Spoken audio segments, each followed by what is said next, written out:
좌우로 인사하겠습니다. 사랑하고 축복합니다.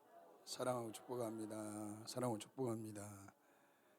하여튼 간에 아침에도 만나고 저녁에도 만나고 참 피곤하실 건데 은혜로운 찬양도 또 감사하시고 우리가 열심히 하는 데가 없을 것 같아요. 다 오후에 2시에 드리고 그냥 짐 싸고 다 집으로 가버리거든요. 그런데 우리는 또 사이좋게 또 밤에 이렇게 만나잖아요. 얼마나 감사합니까? 우리 또 서로 이렇게 다 꼴 보기 싫은 사람 없잖아요. 다 사랑하잖아요, 우리가요. 그렇죠? 다 사랑해요, 우리가.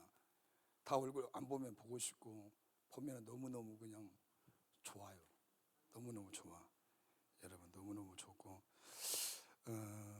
정말 우리가 아까 축복선처럼 하나님 우리 성도들의 가정에 자녀들에게 그냥 하늘의 신령한 복이 넘쳤으면 좋겠습니다. 이 가사가 얼마나 축복성이 좋아요. 안 좋아요? 내 남편에게도 때로는 내 남편이 보기 싫을 때도 있지만 하나님 내 남편을 하늘의 신령한 복으로 채워주시옵소서. 저 남편을 주님이 부르실 때까지 머리가 팥불이 될 때까지 서로 사랑하고 존중하고 아껴줄 수 있는 그런 멋진 아이고 나는 그렇게 못하면서 죄송하지 마라. 진짜 그냥 부부간은 재밌게 살아야 될 것 같더라고. 예, 재밌게 그냥 아웅다웅하면서 그냥 꼬집기도 하고 그냥 나를 똑바로 봐요. 어디 쳐다보고 있어요. 이렇게 사랑으로 하시면서 다 잘하고 계시지만 뭐 장가 시집 안 가신 분들은 뭔 소리냐 하실지 모르겠지만 가보면 압니다. 가보면 정말 깨가 쏟아지고 아주 그냥 너무너무 좋습니다. 예, 그래서 정말 그 가사처럼 우리 자녀들이 내 남편이 아내가 교회가 나라와 민족이 정말 하늘의 그 신령한 복으로 정말 충만하게 넘쳤으면 좋겠습니다. 여러분 우리가 데살로니가 교회는 바울이 2차 전도 여행 때 이 데살로니가 교회를 세웠습니다. 그래서 이 앞전에 말씀하신 것처럼 유럽의 첫 번째 교회가 어디였죠? 바울이 유럽의 첫 번째 교회로 개척했던 교회가 어디죠? 예? 안디옥. 그러기는 그런데 제가 오늘 말씀을 이렇게 또 보면서 안디옥도 안디옥이지만은 빌립보 교회였어요. 오늘 이 지금 이제 우리가 사도행전 16장에 가보면 알아요. 16장과 17장에 보면 빌립보에서 데살로니가로 이렇게 전도 여행을 합니다. 그리고 빌립보 교회를 먼저 세우고 두 번째 교회가 어디 교회죠? 잠깐만 해야지. 예? 어디예요? 두 번째가? 오늘 말씀 읽었잖아요. 1번 데살로니가 교회.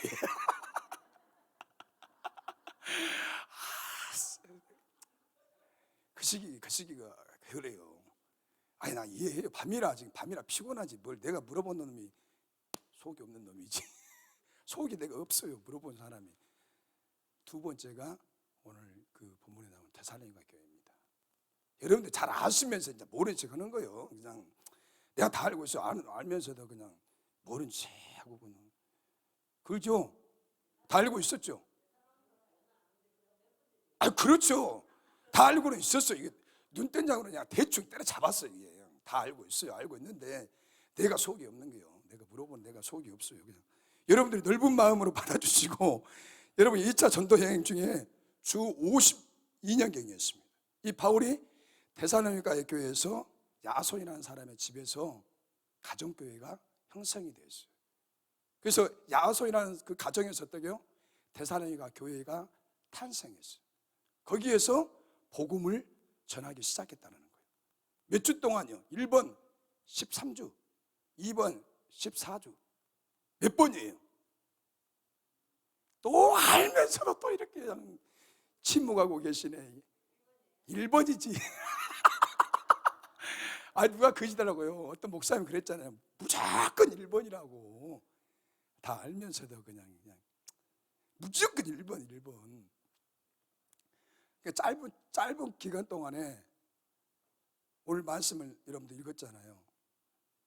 짧은 기간 동안에 이 데살로니가 교회가 그런 핍박과 어려움 속에서도 멋지게 교회가 이렇게 세워가더라고요. 든든하게 교회가 세워가요.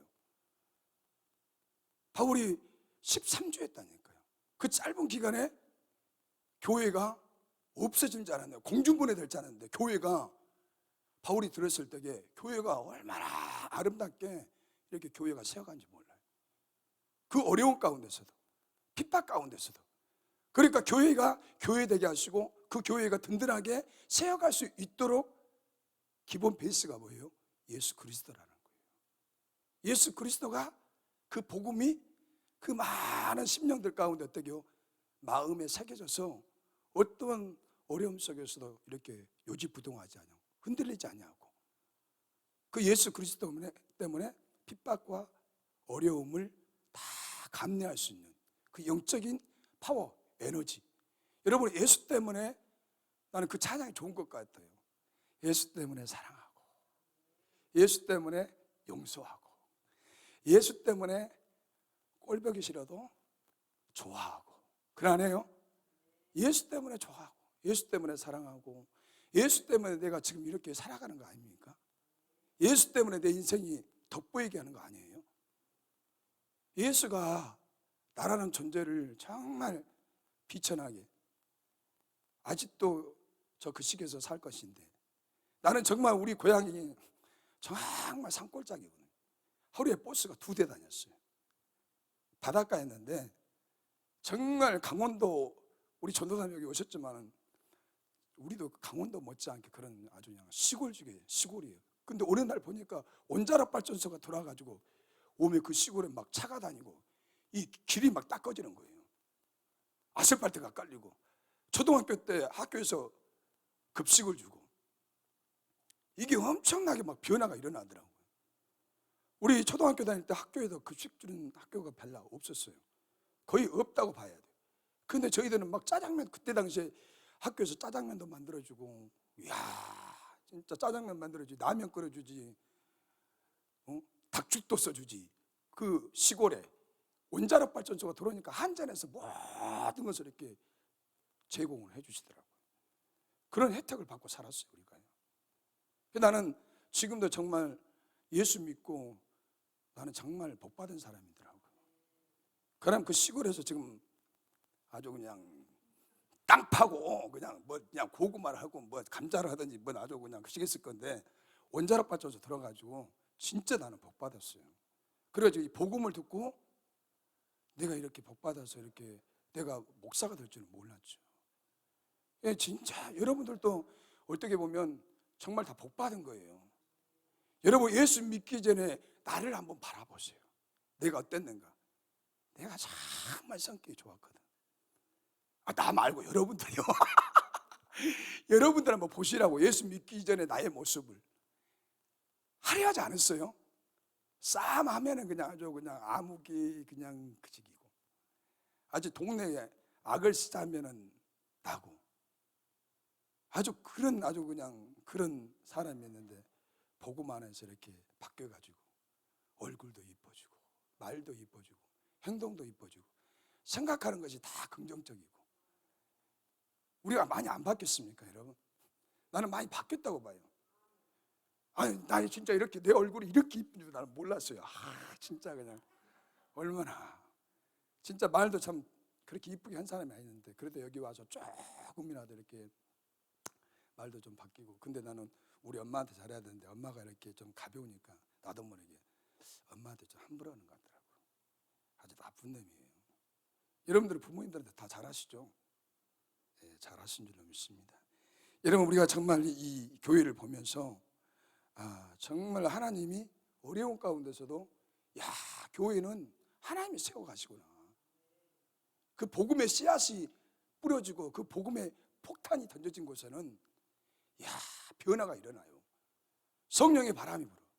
새로운 바람, 새로운 역사가, 그것에 예수 그리스도가, 십자가가, 복음이 장착이 되니까 사람들이 그렇게 혹독한 시련 속에서, 핍박 속에서도 견뎌낸다는 거예요.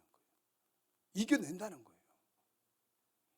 그래서 이 복음의 씨앗이 여러분의 마음에 탁 뿌려지고 심어지는 그 순간 어떻게 해요? 내 인생이 바뀐다니까요.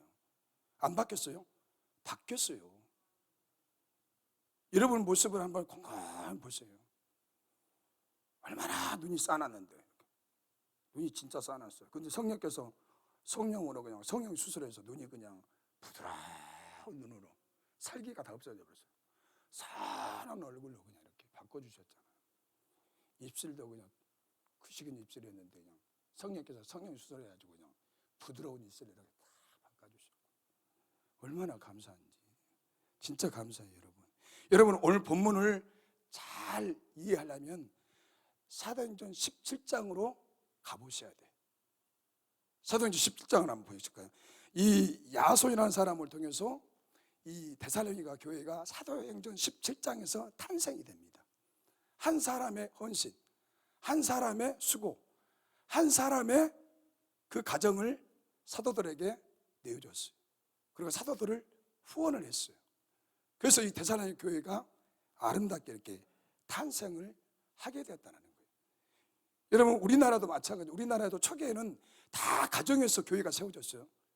그랬죠, 우리 전도사님들, 목사님. 그랬죠. 초기에는 다 가정에서 교회가 세워졌어요. 막 선교사님들 들어오시고, 그 다음에 이렇게 목사님들이, 그때 막 이렇게 막 집사님들이, 장로님들이 막 은혜 받고 능력 받아서 가정에서 막 어떻게 부흥회가 이루어졌어요. 교회가 막 탄생이 됐어요. 그 마을 전체가 그냥 복음화가 되고, 그 마을 전체가 그냥 성령 안에서 막 시끌시끌하고 막 복을 받고 변화가 일어나고. 여러분, 우리 한번 볼까요? 사도행전 17장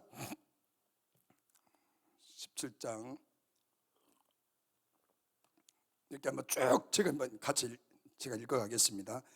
그들이 암비볼리아와 아볼로니아와로 다녀가 데살로니가 이르니 거기에서 유대인의 회당이 있는지라. 2절에 바울이 자기 갈래대로 그들에게로 들어가서 새 안식일에 성경을 가르치고 강론하며, 이 강론한다는 것은 말씀을 설교한다는 거예요. 설교한다는 거예요.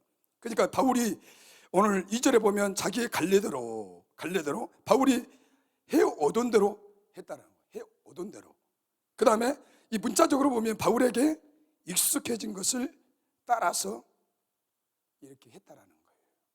그러니까 오늘 우리가 1절과 9절에 보면 이 빌립보에서 바울과 실라가 어디로요? 다음 전도 여행지가 아까 소대 말한 것처럼 어디라고 했어요? 빌립보에서 데살로니가로 그렇게 갔어요. 그리고 사도들이 그곳에 해당해서 아까 읽었던 3주 동안에 걸쳐서 그리스도의 죽음과 부활의 복음을 전하자 많은 무리들이 어떻게 했다고요? 예수 그리스도를 믿게 됐다는 거예요. 여러분, 이 복음은 정말 사람을 바뀌어버린다니까요. 복음 안에서 사람이 안 바뀔 사람이 없어요. 아무리 흉악범이라 할지, 아무리 그 동네에서 살인자요, 그 동네에서 그냥 말씀꾸러기 내는 사람도 이 복음이 들어가면 사람이 바뀌어버려요. 유순한 사람, 예수 없이는 못 살아. 나는 예수에 살겠습니다. 예수가 내 인생의 전부입니다. 예수가 나의 왕이십니다. 인생의 번지수가 바뀌어버리니까. 인생의 번지수가 바뀌어버려요. 예수 믿기 전에 내가 왕이었어요. 내가 내 자신을 다스렸어요. 통치했어요. 내가 하고 싶은 대로 다 했다고. 근데 복음이 들어가는 순간부터 어떻게 해요? 나를 내 인생의 자리에서 내려와서 내 마음의 이 왕자의 자리에 누가요? 예수 그리스도가 앉힌다는 거예요. 그래, 그 예수 그리스도를 통해서 어떻게 해요? 내 삶이 그분에게 복종하고 순종하고 내가 그분을 따라가고 나를 부인하고 주님의 십자가를 지고 따라가는 제자도의 삶으로 우리가 바뀌었다라는 거예요. 여러분, 다 우리가 바뀌었잖아요. 번지수가 바뀌었어요, 여러분. 여러분, 그러면서 정말 이 유대인들이 어떻겠죠? 바울과 실라를 시기해서 난동을 부리자 결국 그들은 그 밤중에 베레아로 떠났다는 거예요.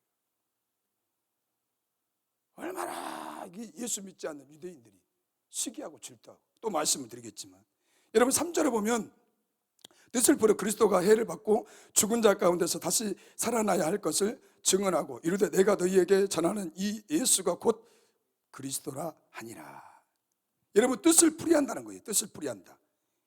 여러분, 이 말씀은 좀 뭔가 좀 와닿는 말씀이 없어요? 엠마오로 내려가는 두 제자에게 예수님께서 어떻게 했죠? 실망하고 좌절하고 낙담하는 그 두 제자의 대화하는 가운데 예수님이 뿅 나타나셨어요. 나타나셔가지고 어떻게 했죠? 그들에게 말씀을 풀이해 줬어요. 그 말씀이 어디에 있냐면은 누가복음 24장 32절 한번 보실까요? 이 말씀을 뜻을 풀어줄 때 제자들의 마음이, 두 제자의 마음이 어떻게 해요? 뜨거워졌다라고 했어요. 그리고 다시 어떻게 해요? 엠마오를 향해 내려가는 제자들이 다시 턴했어요. 턴해 돌아섰어요. 그 말씀 한번 읽어볼까요? 같이 한번. 뜻을 풀어 같이 읽으세요. 점잖게 잊지 마시고. 시작. 그래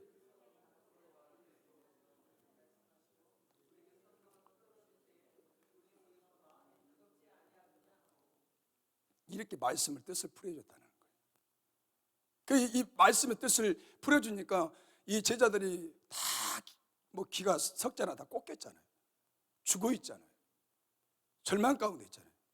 그런데 이렇게 주님께서 그들의 대학 가운데 이렇게 말씀을 풀어주니까 어떻게요? 가슴에 뜨거워졌다는 거예요. 뜨거워졌다는 건 어떻게 해요? 다시 주님을 향해서 가는 거예요. 주님을 위해서 어떻게 해요? 죽는다는 거예요. 다시 어떻게 그 자기의 사명이 부를 때 막 일어나는 거예요. 자기의 사명이 일어나는 거예요. 여러분, 우리가 이 말씀이 깨달아질 때 어떻게 했죠? 가장 우리가 몸이 막 진동이 나죠. 와메 그것이었는데 인자 깨달아진단가.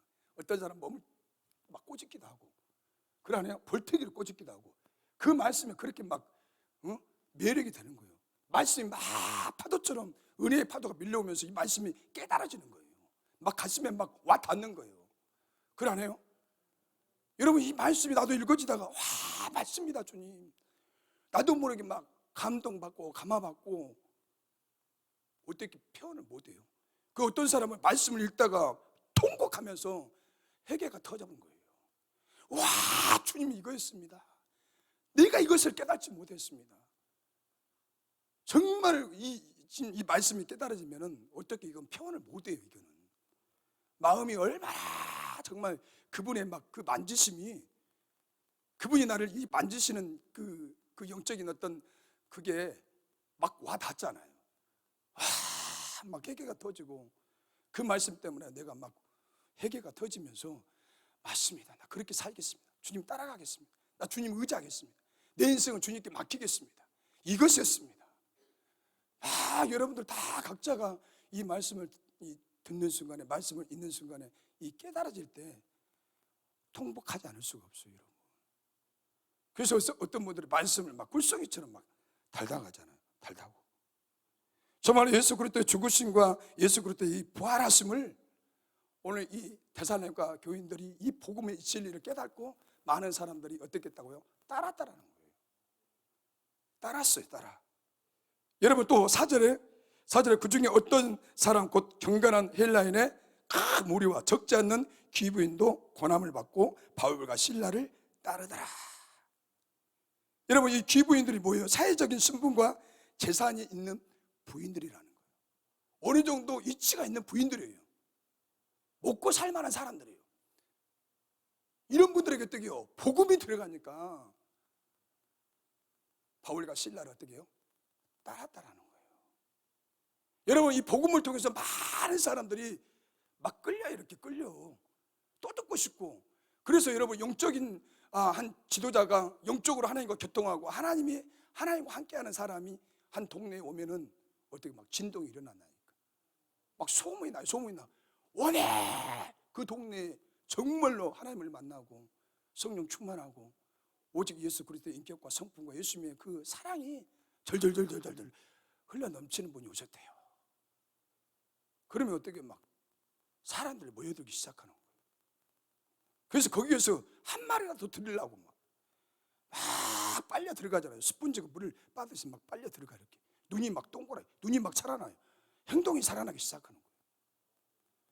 나는 그런 것들을 봤다니까요. 은혜자가 오면은 와 진짜 사람들이, 거시기 한 사람도 그렇게 점잖아져 볼 때, 성격이 덕적 같은 사람도 아주 교양이 있게 이렇게 딱 해보더라고요. 여러분은 그러안죠? 나 그런 사람들 봤다니까요, 진짜.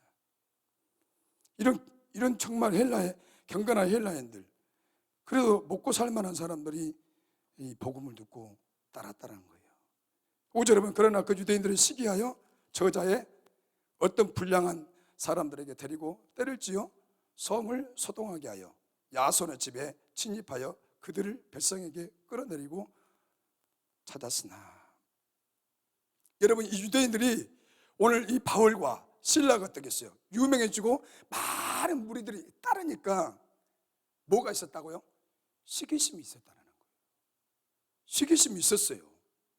그래서 유대인들은 이 바울 일행을 어떻게 했어요? 핍박하고 폭동을 일으켜서, 여러분, 모든 동기가 교리적인 문제가 아니라 한마디로 뭐가 문제라고 했어요? 이 시기심이라는 거예요. 시기심 때문에. 그리고 오늘 우리가 이 본문에 보면은 여러분, 그 로마 황제가 아닌 예수를 주님으로 선포했다라는 거예요. 이때 당시에는 로마의 황제가 신이었어요. 신. 로마 황제가 신이었어요. 신격화 되어 있어요. 그래서 이때에 로마 황제에 대한 반역죄로 고발을 당한 뒤에 어떻게 해요? 밤에 도주했다는 거예요. 시기도 있었지만 그 당시에는 로마의 황제가 곧 신이었다는 거예요. 예수보다도 더 신격화됐어요. 그러니까 그 성이 어떻게 해요? 요동치는 거예요. 요동치는 거예요. 그래서 오늘 본문에 보면은 5절에 그런 불량한 사람들을 때를 지어서 누구를 잡는 거예요? 바울과 실라를 잡으려고 하는 거예요. 그런데 이들이 피했어요, 안 피했어요? 피했습니다. 피했어요. 그리고 결국은 야손이라는 사람이 어떻게 어려움을 당합니까? 안 당합니까? 어려움을 당해요. 그런데 어려움을 당해서 오늘 우리가 이 본문에 보면은 7절에 보면 야손이 그들을 맞아 들였도다. 이 사람들이 다 가이사의 명을 거역하여 말하되 다른 임금 곧 예수라는 이가 있다 하더이다 하니 무리와 읍장들이 이 말을 듣고 소동하여 야손과 그 나머지 사람들에게 보석금을 받고 놔주니라. 오늘 가이사가 누구라 했어요? 로마의 황제였다라는 거예요. 황제를 숭배했어요. 얼마나 이 복음이 전해지니까 그 지역이 어떻게 해요? 막 소동이 일어나는 거예요. 많은 사람들이 예수를 믿고 따르고, 그러니까 그 예수를 알지 못한 유대인들이 어떻게 했어요? 격동하죠. 격동하는 거예요. 시기가 발동하는 거예요. 예수가 이렇게 전해진 것에 대해서 시기심이 일어나고 반발이 일어나고, 그래서 이렇게 야손이라는 사람이 어려움을 당하고 결국은 뇌물을 주고 그 감옥에서 이렇게 빠져나와요. 이거 오늘 우리가 이 사도행전 17장을 읽어야 이 데살로니가서 1장의 말씀을 조금이 아니라 많이 이렇게 우리가 이해할 수 있다라는 것입니다. 여러분, 그래서 이 사도 바울이 베레아에서 어디로요? 아덴에서 또 어디로 이동했겠습니까? 고린도로. 이렇게 고린도로 이동하면서 데살로니가 교회가 정말 생각이 많았어요.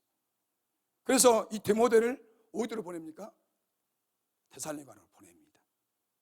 그래서 데살로니가 교회가 교인들을 위해서 위로하고 그들이 겪고 있는 환난을 이길 수 있도록 어떻게 해요? 격려하는 거예요.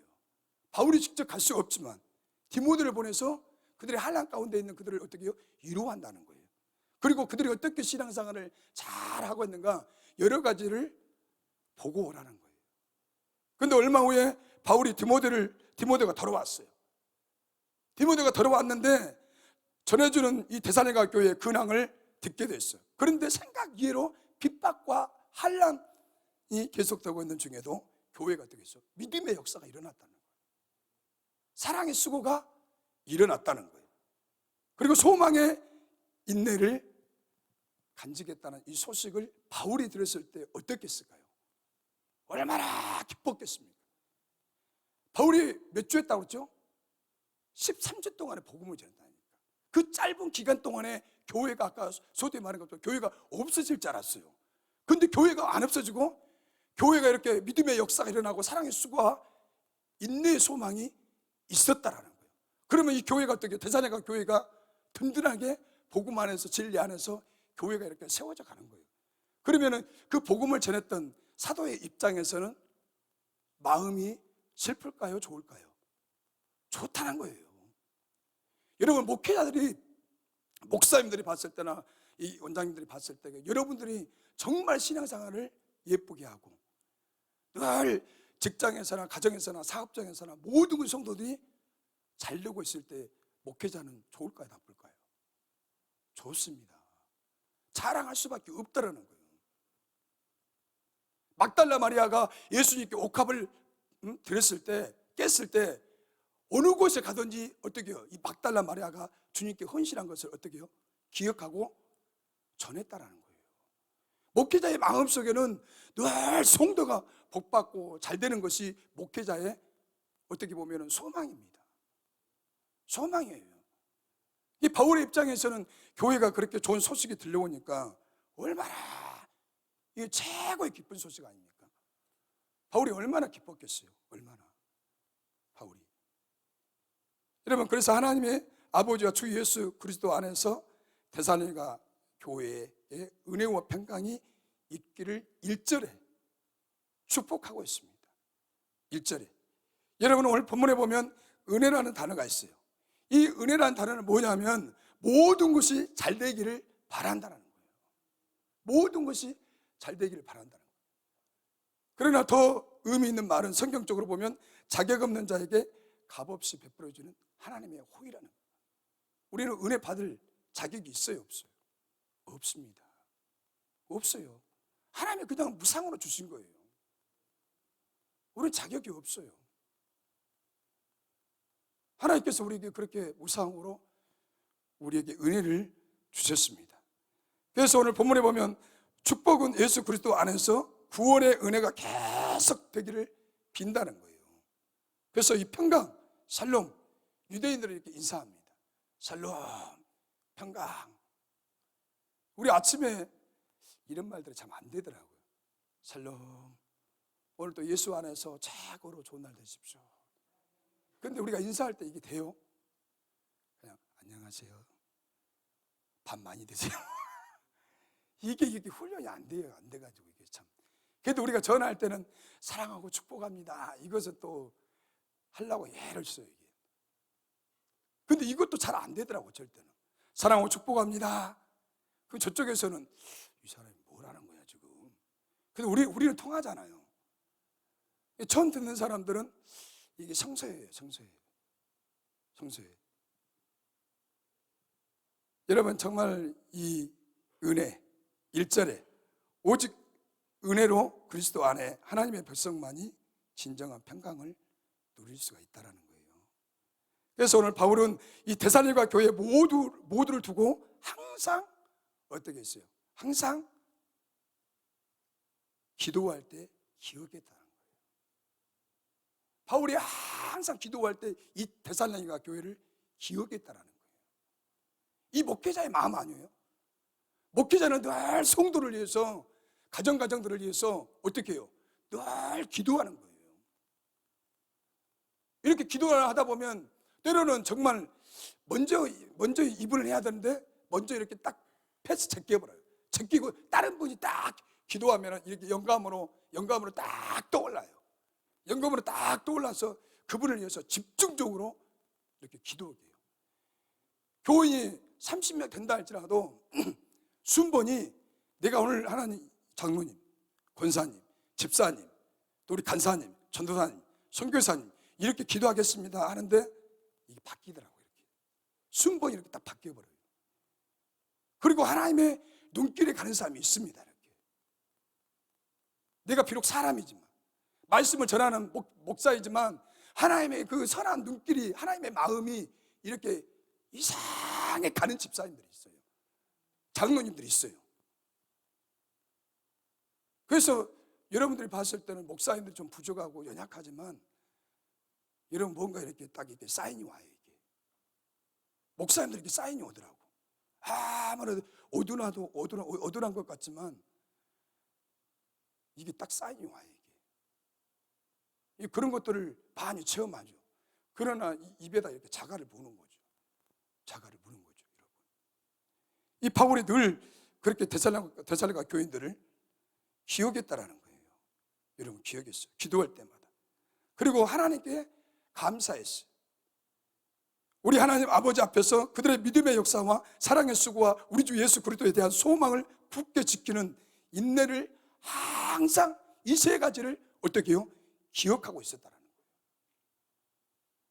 아까 소도에 말한 것처럼 디모데를 보냈어요. 디모데를 보냈는데 믿음의 역사와 사랑의 수고와 인내의 소망을 어떻게 바울이 들었을 때 바울이 그 마음에 이 데살로니가 교인들이 이 세 가지를 붙잡고 신앙생활 하는 것을 바울이 느꼈다라는 거예요. 그래서 어떻게 항상 기도할 때마다 이것을 기억하고 바울이 기도했다라는 거예요. 기도했어요. 기도.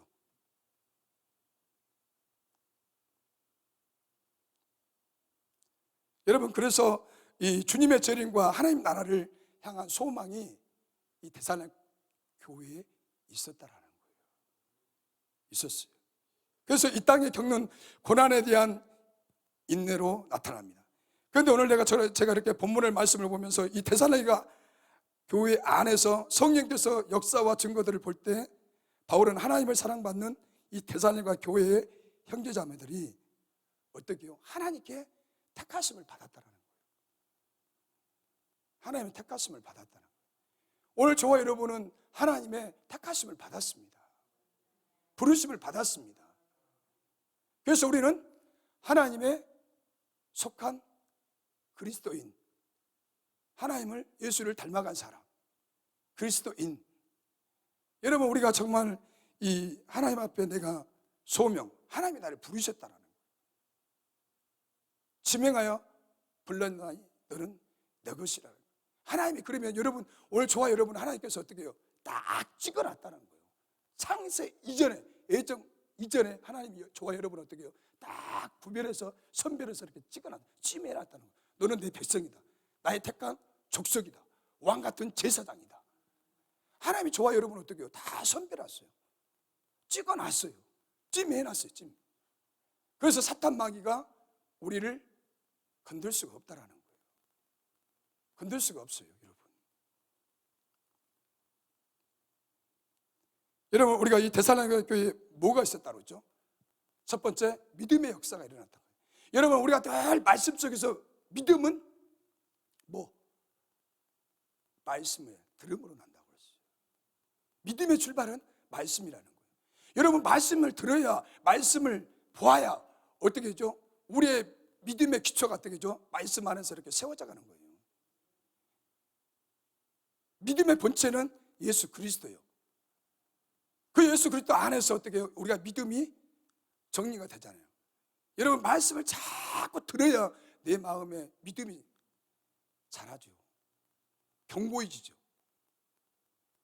여러분, 내가 그 대나무 중에 갑자기 잃어버렸는데, 무슨 대나무가 있는데 5년이 되어도 이 대나무가 이렇게 자라지 않습니다. 5년이 되어도 그 안에 대나무가 자라야 돼. 대소나무가 뭐 대소나무가 뭐 대나무가. 근데 그것은 이렇게 쭉 자라지 않아요. 근데 5년 하고도 한 4개월인가 되면 이 대나무가 이렇게 쑥쑥 자라요. 30m까지 자란다 그러더라고요. 30m까지. 근데 이게 이제 학자들이 보니까 이 대나무가 어떻게 되냐면, 대나무가 뿌리가 있잖아요. 뿌리가 이렇게 깊이 내려가고 대나무가 이렇게 뻗친다는 거예요. 이렇게 뻗쳐요. 그래서 이 대나무가 30m가 되는데 흔들리지 않는다는 거예요. 흔들리지 않아요. 근데 사람이 봤을 때는 분명하게 이 대나무가 자라야 되는데 대나무가 5년이 돼도 안 자라요. 그러니까 이 대나무가 먼저 작업한 게 뭐예요? 땅에 뿌리를 견고하게 내리는 거예요.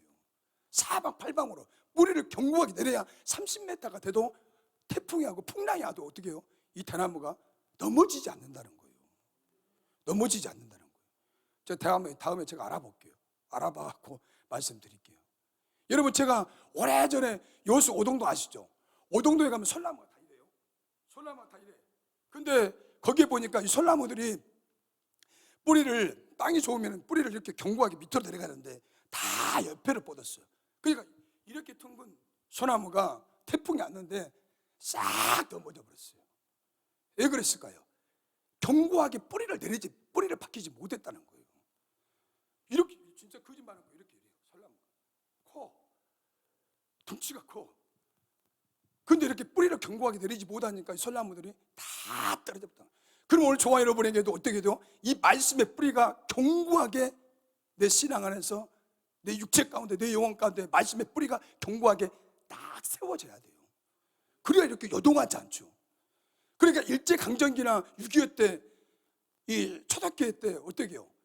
오직 예수 그리스도의 그 십자가에 죽으시고 부활, 사망 권세 깨뜨리고 부활하신 그 영광의 주님, 말하라 주 예수 오시옵소서. 그게 어떻게 해요? 초대교인들의 입술에 어떻게 딱 달라붙었어요.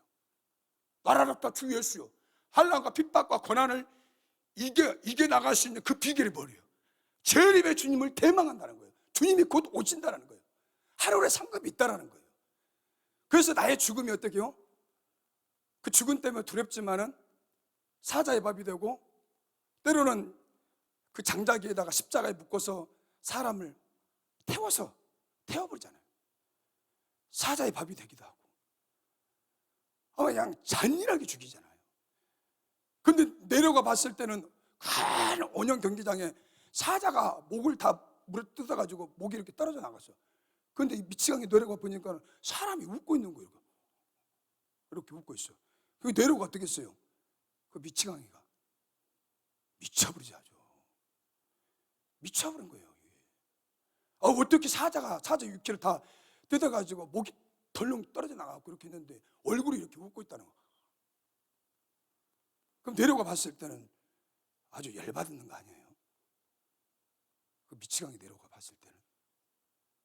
그러니까 이렇게 정말 이 믿음이 여러분, 이 견고하게 말씀 안에서 세워지면 이렇게 죽음도 초월하고 예수도 부인하지 않고, 여러분 우리가 믿음이라는 게 뭐예요? 그분을 신뢰하고 따르는 거예요. 그분이 하실 것을 전폭적으로 믿고, 이들이 정말 환난과 핍박과 어려움 가운데 그 모든 상황이 평안한 시기는 아니지만 그래도 어떻게 해요? 그 예수 그리스도를 통해서 믿음의 역사가 일어났다. 500 이후의 기적도 어떻게 해요? 믿음 안에서 이루어지는 거 아니에요? 말씀 안에서 이루어지는 거 아니에요? 예수님이 이렇게 기도하실 때. 여러분 오늘 저와 여러분에게도 내 신앙의 믿음만큼 하나님이 일하시는, 그러죠? 내가 하나님을 신뢰하는 것만큼 하나님이 일하시고, 더 많이 신뢰하면 더 많이 하나님께서 기적과 이적을 우리 삶 가운데 보여주시고, 요만한 믿음이 없으면 요만큼밖에 안 하시는 것 같아요. 믿음의 그릇이 크면 어떻게 해요? 더 크게 하나님이 역사하시는 것 같아요. 더 크게. 그래 안 해요? 여러분? 여러분들이 다 느끼잖아요. 여러분들 다 체험을 하시잖아요. 여러분, 이 데살로니가 교인들이 그런 믿음들이 있었다라는 거예요. 여러분 향하지 않는 믿음은 뭐 믿음이라고 했죠? 죽은 믿음이라고 했어요. 그리고 살아있는 믿음, 여러분 참 믿음은 정말 우리 삶 가운데서 역사가 일어나는 거예요. 나도 어쩔 때는 회개해요. 진짜 회개. 나도 우리 어머니 아버지를 기도하는데 뭔 역사가 일어나야 되는데 안 일어나더라고. 하나님, 제가 아직도 살았습니다. 내가 아직도 팔팔하게 살아있어서 하나님이 일을 안 하시는 것 같더라고. 내가 그냥 그냥 죽어버려야 하나님이 일하시는데, 나 그걸 그냥 많이 느껴요. 진짜 많이 느껴. 부끄럽기도 하고. 정말 부끄럽죠. 오늘 정말 이 데살로니가 교인들은 정말 이런 믿음들이 있어서, 여러분 우리가 예수를 붙잡으면 붙잡을수록 어떻게 될까요? 세상을 이겨나가는 에너지가 있는 것 같아요. 파워가 있는 것 같아요. 그래서 늘 빌립보서 2장에 너희 안에 예수 그리스도의 마음을 품으라 했어요. 그런 근본 하나님과 동등됨을 여기지 아니하시고 어떻게 해요? 십자가에서 죽기까지 복종하셨다고 했어요. 내 안에 예수 그리스도가 장악하고 예수 그리스도로 차고 넘치면 내가 어떻게 했어요? 자동으로 내 입에서 예수가 나오지 말하게도 예수가 딱 튀어나와요. 그리고 나를 핍박하고 나를 조롱하고 비웃고 씹고 뜯고 그런 사람은 어떻게 해요? 예수님 십자가상에서 예수님은 십자가에 못 박으셔, 그랬던 사람들은 어떻게 해요? 예수님이 다 용서하셨어요. 스테반도 마찬가지예요. 우리 안에 예수 그리스도가 장악하면 우리 또한 예수님처럼 그런 모습으로 살아갈 수 있다는 거예요. 우리 또한 예수님처럼 원수를 복을 빌 수 있다는 거예요. 여러분, 내 힘으로 됩니까? 그게 안 되더라고. 안 돼. 진짜 안 돼요. 여러분, 두 번째는 사랑의 수고가 있었어요. 사랑의 수고, 아가페. 정말 아낌없이 주잖아요. 헌신적으로 주잖아요. 여러분, 이 사랑의 수고가 있었다는 거예요. 그러면 희생적이었다는 거예요. 희생이 있었어요, 여러분. 그리고 헌신이 있었다는 거예요. 내 몸을 드렸다는 거예요. 내 몸을 드려요. 에린 프록이라는 사람이, 에린 프롬이 사랑의 기술에 대해서 5가지를 말했는데, 여러분, 이 사랑은 관심을 갖고 염려하는 것이다.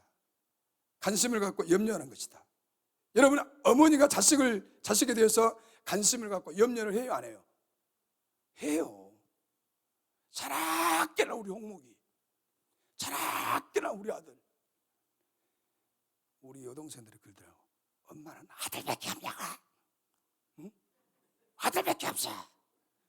지금 보고 있을 건데, 보고 있어요 지금.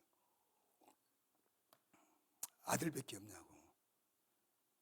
그게 나는 어쩔 때는 그냥 민망하더라고요. 그냥 지구모로 그냥 확 숨어버리고 싶어요. 여러분, 정말 우리 부모님들은 천국 갈 때까지 자식 걱정이에요. 천국 갈 때까지 자라깨나 우리 아들, 며느리, 손자, 손녀 늘 기도하시는 거예요. 하나님, 내 아들이 잘 되기를 원합니다. 며느리가 잘 되기를 원합니다. 행복하게 살아가기를 원합니다. 복 받고 살아가기를 원합니다. 예수 잘 믿기를 원합니다. 이게 늘 부모님들의 마음에는 자식으로 가득 찼어요. 자라깨나 우리 노장님도 그러시죠? 예, 아멘. 진짜 그런 것 같아요. 부모님들은 오직 자식만을 위해서 헌신하고 자식만을 위해서 생을 마감하시는 것 같아요. 오직 자식이 잘 되기 위해서는 몸을 아끼지 않아요. 싹 퍼져버려요. 퍼져.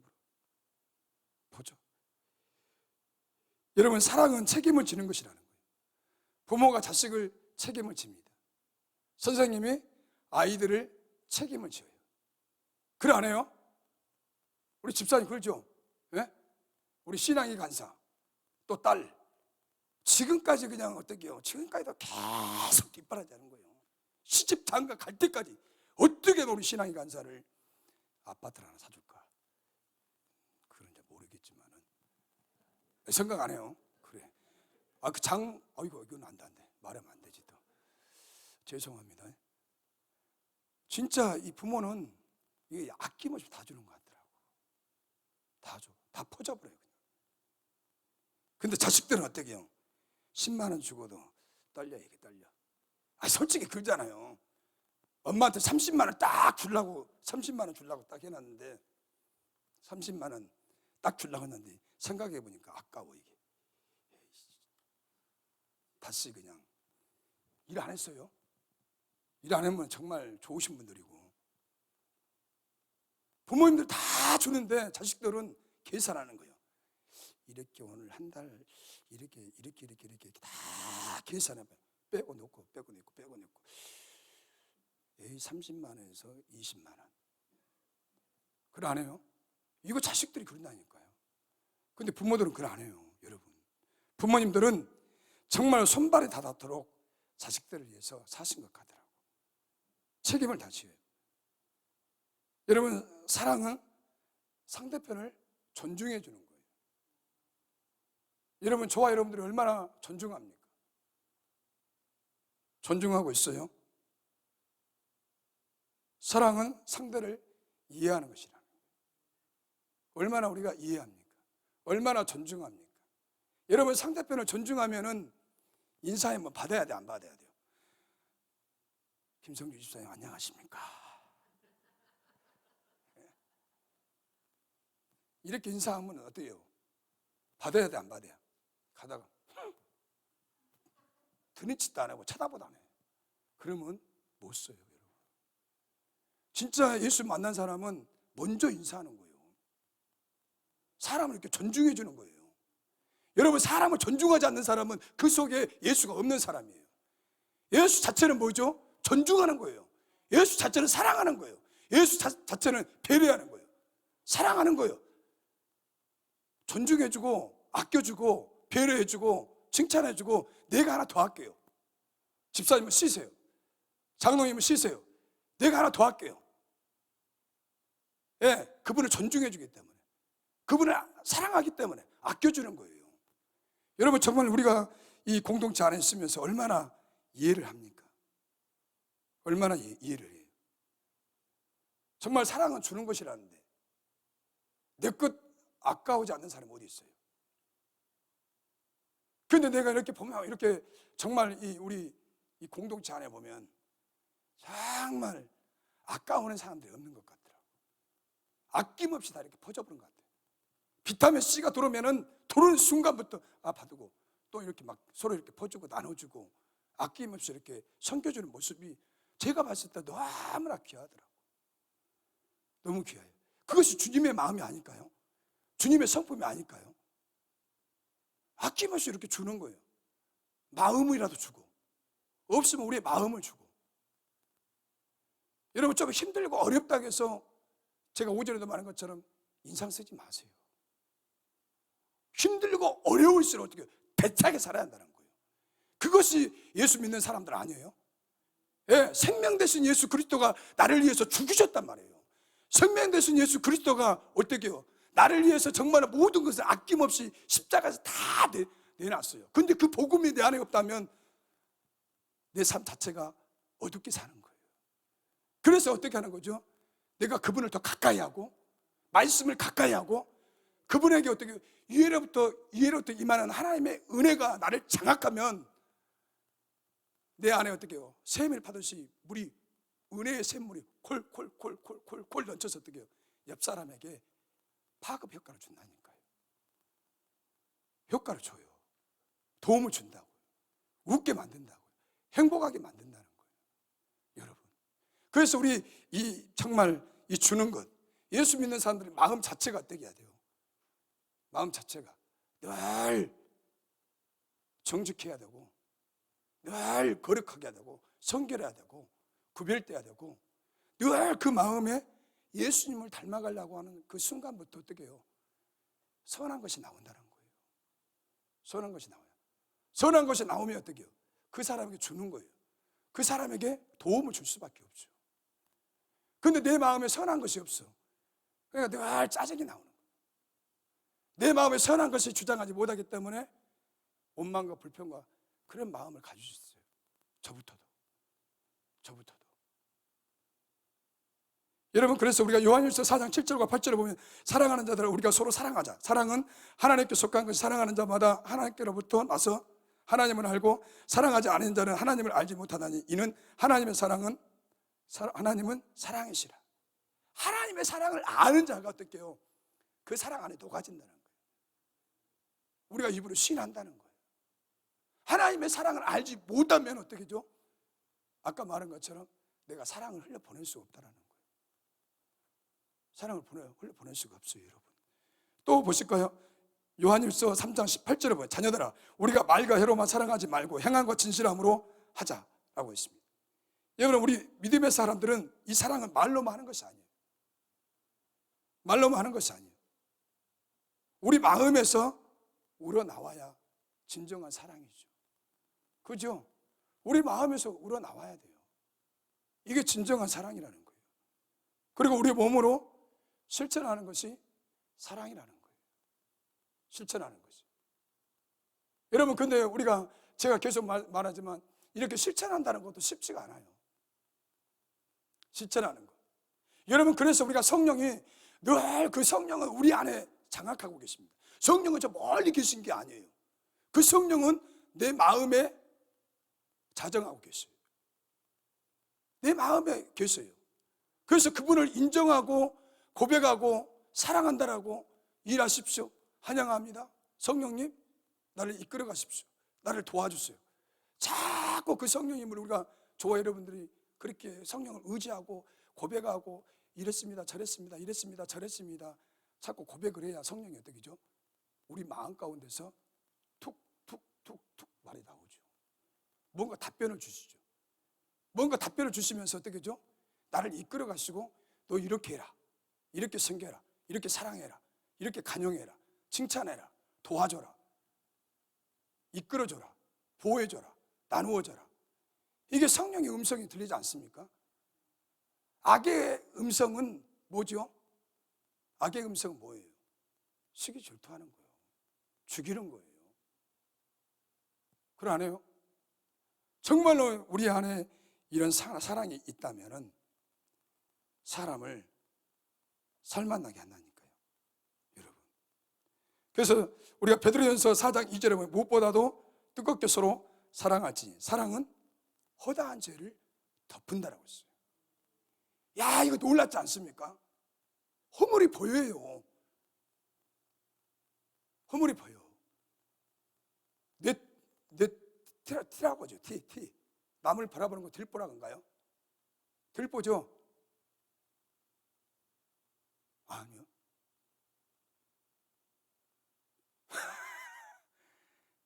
여러분, 진짜 우리가 그런다니까. 이걸 나를 못 봐요.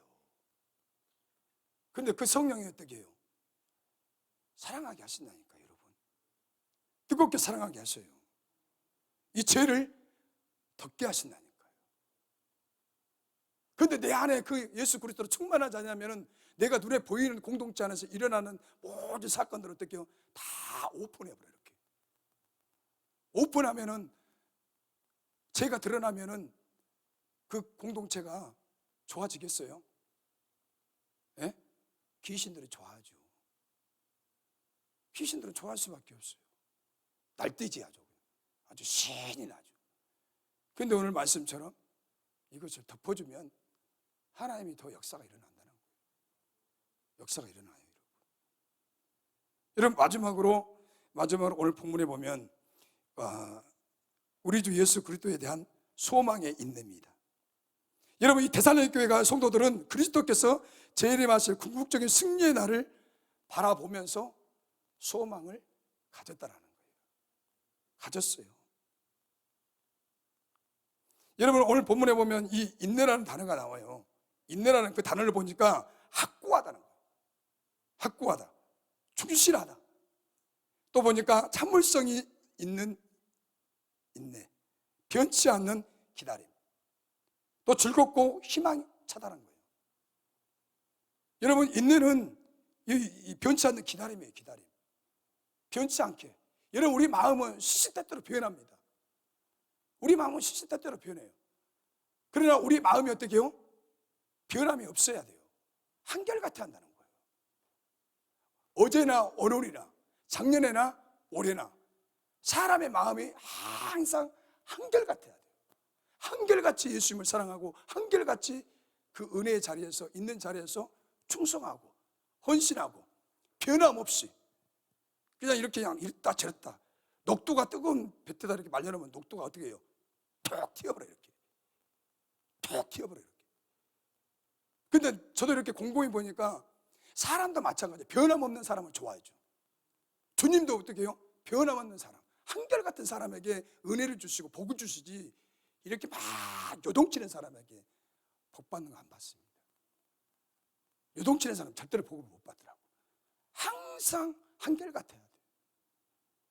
항상 우리 김성주 집사님이나 우리 김미영 집사님이나 이계선 전도사님이나 우리 박성진 형제나 나나 작년의 모습이나 올해 모습이 어떻게 돼요? 한결같아 한다는 거예요. 그러기 위해서는 우리가 어떻게 하죠? 몸부림치는 거예요. 나는 바뀔 수밖에 없어요. 예, 타락한 인생은 죄를 즐겨요. 죄의 본성을 늘 우리 안에 박혀 있단 말이에요. 유혹을 당할 수밖에 없어요. 유혹을 당하지 않기 위해서는 어떻게 하죠?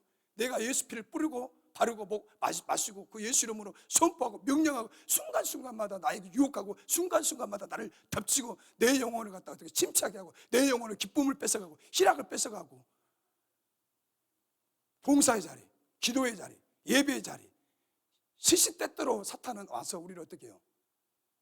하나님을 가까이 못하게 하나요. 그 은혜의 자리에 더 넘치지 못하도록 항상 이렇게 공격해요. 침범해요, 여러분. 그래서 정말 우리가 즐겁고 희망찬 인내, 우리가 신앙생활도 즐겁게 해야 한다는 거예요. 그죠? 신앙생활 즐겁게 해야 돼요. 여러분 환경이 다 알아요. 어려워요. 신앙생활은 정말 즐겁게 해야 돼요. 즐겁게. 여러분 제가 이렇게 그 야고보서를 보니까 핍박으로 인해서 흩어져 있는 디아스폴라, 이 모든 이 기독교인들이 오랜 세월 동안에 핍박 때문에 가난 속에서 고통을 받고 있어요. 그런 그리스도인들에게 어떻게 해요? 야고보는 인내를 온전히 쫓으라는 거예요. 인내를 온전히 쫓으라. 끝까지 견디라는 거예요. 끝까지 견디라는 거예요. 그 한란과 핍박을 어떻게 해요? 모진 고난을 헤쳐나가라는 거예요. 이겨내라는 거예요. 오뚜기처럼 탁 넘어졌다가 어떻게 해요? 팍 일어서라는 거예요.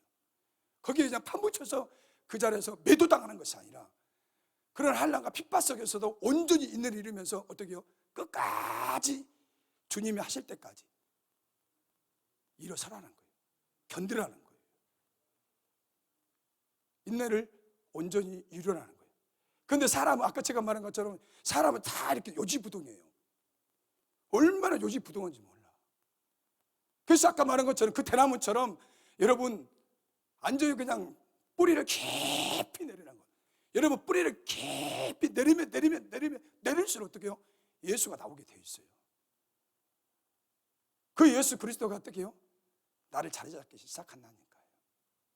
이 요동하지 않는다는 거예요. 여러분 시간이 이제 많이 됐습니다. 제가 이제 한 가지만 하고 마치겠습니다. 오늘 보면 10절에 보면 그리스도의 재림을 대망하는 성도들이 있습니다. 그리스도의 재림을 대망하는 성도들. 이 소망의 절정으로서 데살로니가 교회 전서에 매 장마다 그리스도의 강림이라는 문구가 나와 있어요. 그 말씀을 한번 찾아보고 마치겠습니다. 오늘 우리가 1장 10절에 보면 그리스도의 강림이라는 문구, 재림에 대한 문구가 이렇게 나와 있어요. 1장 10절 한번 띄워주실랍니까? 1장 10절. 그 10절에 보면 또 죽은 자 가운데서 다시 살리실 그 아들 하늘로부터 강림하실 것을 너희가 어떻게 기다리는지를 말하니 이는 장래에 놓았으면서 우리를 건지시는 예수시니라. 우리는 복음을 듣지 않았으면 복음 밖에 있을 때 다 저주받아야 돼요. 지옥 형벌 받을 수밖에 없어요. 지옥 갈 수밖에 없잖아요. 그러나 그 예수 안에서 복음 안에서 우리가 어떻게 해요? 복을 받았어요, 안 받았어요? 우리가 번지수가 바뀌어버렸다니까요. 우리는 저주의 자녀였어요. 저주의 자녀. 여러분 또 말씀 한번 찾아볼까요? 2장 19절에 보면 2장 19절에도 보면 2장 19절에 보면 우리의 소망이나 기쁨이나 자랑의 면류가 무엇이냐? 그가 강림하실 때 우리 주 예수 앞에 너희가 아니냐. 얼마나 명확합니까? 우리의 소망이나 기쁨이나 자랑의 면류가 있냐. 그 강림하실 때 우리 주 예수 앞에 너희가 아니냐. 그래서 우리가 이 데살로니가 전서와 후서에 보면 이 재림에 대해서 재림이라는 단어가 많이 나와요. 재림이라는 단어가 많이 나와요. 강림, 재림장. 또 말씀을 찾아볼까요? 3장 13절. 3장 13절에도 보면 동일한 말씀. 너희는 마음을 굳게 하게 하시고 우리 주 예수께서 그의 모든 성도와 함께 강림하실 때 하나님 우리 아버지 앞에서 거룩함에 흠이 없게 하시기를 원하노라. 계속 강림에 대해서. 또 마지막으로 4장 16절. 주께서 호령의 천사장의 소리와 하나님의 나팔 소리로 친히 하늘로부터 강림하시리니 그리스도 안에서 죽은 자들이 먼저 일어나고. 이 재림의 주님이 오십니다. 첫 번째 믿음의 사람들, 죽었던 사람들이 부활의 몸으로 영화롭게 천국에서 잔치가 벌어진다는 거예요. 그래서 오늘 저와 여러분들이 우리가 주님이 언제 오실지 모릅니다. 그래서 우리는 재림의 주님을 대망하고 있습니다. 신부단장하고 있습니다. 그래서 우리가 늘 종말론적인 신앙생활, 우리 옛날에 신앙의 선배들은 곧 주님이 오실 줄 알고 신앙생활을 얼마나 잘했는지 몰라요. 곧 주님이 오신다. 늘 종말론적인 신앙생활을 했어요. 그래서 오늘 저와 여러분들이 정말 이 데살로니가 교회가 정말 멋진 교회인 것 같아요. 이렇게 데살로니가 교회가 박해에도 불구하고 믿음과 사랑과 소망이 풍성하고 건강한 교회로 자랐다라는 거예요. 건강한 교회로. 그래서 우리 송석교회도 이런 교회가 됐으면 좋겠습니다. 여러 지방이 어떻게요? 오늘 말씀해 보면은 여러분 8절에도 보면 너희 믿음의 소문이 각처에 퍼졌으므로 우리는 아무 말도 할 것이 없노라. 그리고 9절에 보면 이 데살로니가 교인들이 어떻게 해요? 9절에 보면 중간쯤에 보면 우상을 버리고 하나님께로 돌아와서 살아계시고 참되신 하나님을 섬기는지와, 철저하게 이렇게 우상을 다 버렸다라는 거예요. 복음만 해서 이렇게 변화받았다라고 사도 바울이 말하고 있습니다. 쉽게 이야기하면 우리 성속교회가 나주에서, 아니 전국에서, 전 세계적으로 힘들고 어려운 가정에서 믿음과 역사와 수고, 소망, 이렇게 교회가 자랐다라고 소문이 나면 얼마나 좋겠습니까? 교회는 자고로 어떻게 해요? 좋은 소문이 나야 돼요. 좋은 소문이 나야 돼요. 그래야 동서사방에서 이 교회로 몰려든다는 거예요. 그러죠? 직장도 마찬가지예요. 직장도 CEO가, 이 사장이 직원들을 정말 편안하게 해주고 대우를 제대로 해주면 전국 팔방에서 어떻게 해요? 그 회사로 신입생들을 모집할 때 그 회사로 몰려든다니까요. 그래서 우리가 잔학교나 이 성속교회는 어떻게 해야 돼요? 정말 이 사랑이 넘쳐야 되고 믿음의 역사가 일어나야 되고 인내, 소망의 인내가 이 세 가지가 겸비되면 정말로 소문이 나서 이곳에 사람들이 오지만 하게도 온다니까요. 그래서 우리가 정말 이런 교회가 저와 여러분들이 되기를 우리가 꿈을 가졌습니다. 꿈을 꿔보면서 좋겠습니다. 꿈을 한번 이런 교회가 될 수 있도록 저와 여러분들이 그렇게 기도하실 거죠? 아멘. 하나님 감사합니다. 오늘 우리에게 귀한 말씀을 주시니 감사합니다. 이렇게 핍박과 어렵고 힘든 상황에서도 데살로니가 교회가 믿음의 역사가 일어났습니다. 하나님, 사랑의